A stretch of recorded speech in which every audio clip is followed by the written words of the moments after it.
I'm Jojo Macari, play Domitian in Those About to Die. I'm Moe Hashim, and I'll play Kwame in Those About to Die. Nice to meet you. Now, we'll get to you in a moment, but could you talk a bit about the physicality and the training that you would have to go through to play your character, kin to the lion? No, it was intense. I mean, we started filming in March, but I was in Rome from like February, straight into stunt school, learning how to fight. Learning how to fight the gladiatorial way, because it's very different to the modern days. Exactly, it was like a boot camp, and that's where I got to meet the 6'10" of a man, the beast that they call Flammer. Yeah, because I only read about him. I was like, they're not going to get a 6'10" guy. Nah, they got a bit more than what. But we were there training every day. I got to kind of feel his strength and understand that there is no turning down with him. Everything is, even if he just does this.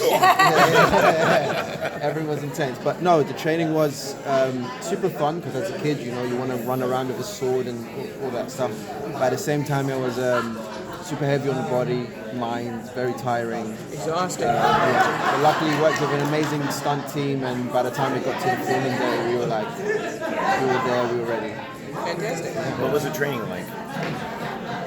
The training, so it's many different stages. Firstly, just especially how I fight, because I am an animal tracker, so I need to come in a style of an animalistic type of way of fighting. So very, because I'm smaller, agility-wise, so we're working a lot of that. And then basically the simple basics of how to hold a sword. And, you can't just swing the sword, that's not going to cut the person. But how to stab someone correctly. This is all vicious stuff. Stab them correctly, because you want the sword to pierce the right way rather than just hit them. So it was training the basics, and then when we learned all the basics, then From being lucky enough to actually be there watching it, I genuinely have never seen a fight scene more impressive than what you guys were doing. It was absolutely terrifying to watch. It was very cool, amazing. The lion, what were you acting against? Was there a different animal that they then VFX? No, that was a real lion. There was a real lion? Yeah. Come on, man. You know me, this is what we do. I'm playing. It was actually my stunt double in a suit, and he was kind of cabled up, but he was an amazing lion. Physically and the way he moved and everything. But then the set was already built in such a way where you can pretending, which is what we do, was the easiest part of that process. And so then when we actually got to see the lion, I was like, whoa, okay, that's not the lion I was pretending to see.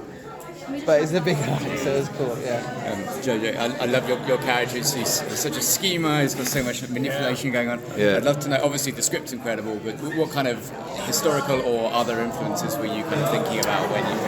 I mean, I tried to keep... I mean, there's actually an insane amount of stuff written about Domitian. It's pretty crazy how deep the history is. Weird little sidebar fact, but when he eventually was killed, Domitian was killed. The Senate hated him, so basically printed a load of lies about it.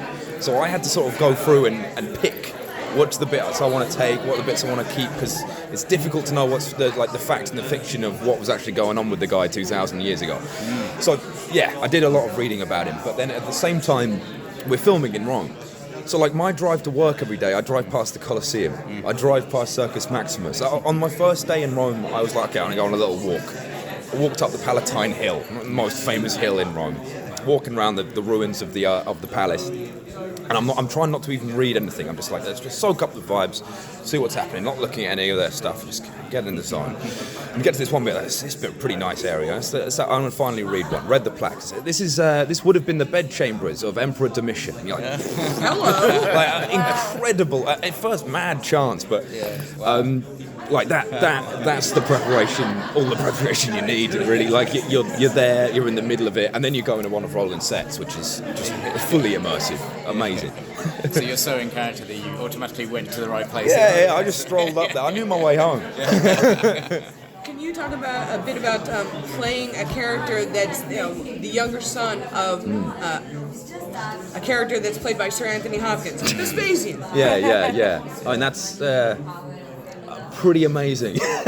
I mean, it was a true pleasure and an honor to get to work with ultimately one of the greatest actors of all time.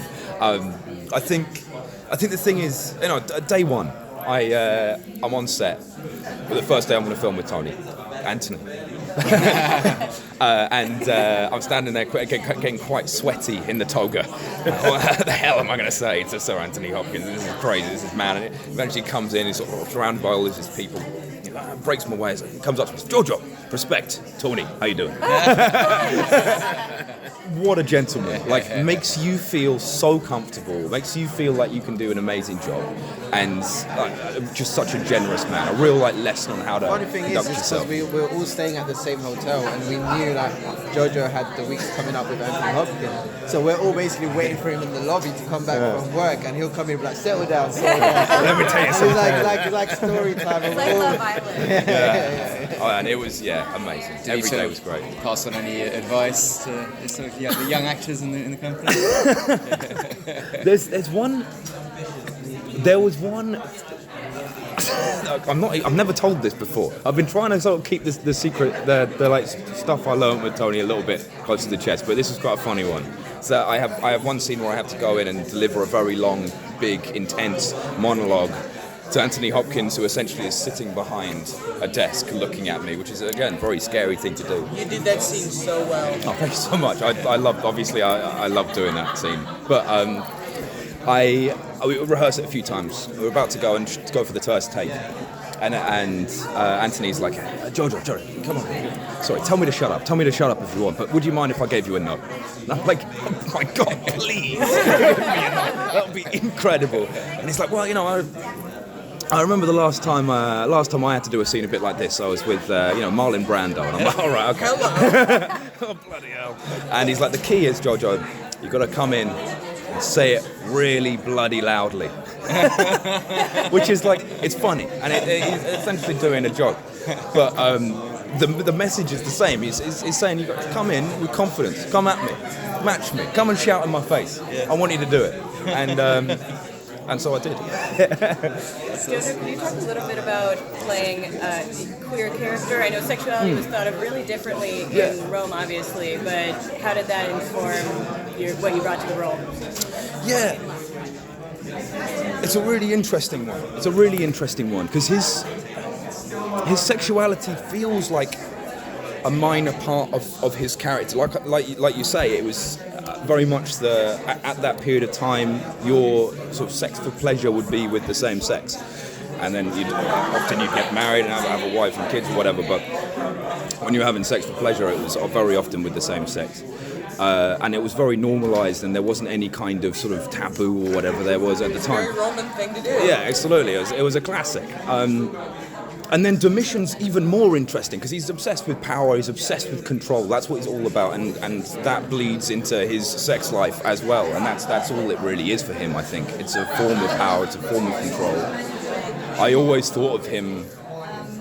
I never really thought of his sexuality in a normal way. I think you've got to think he's a pretty effed up guy, and that goes in all aspects of his life, and that goes for sexuality as well. Thank you. Thank you. Thank you so much for your time. Thank you so much. You guys are fantastic in this episode. Thank you so much. Really amazing.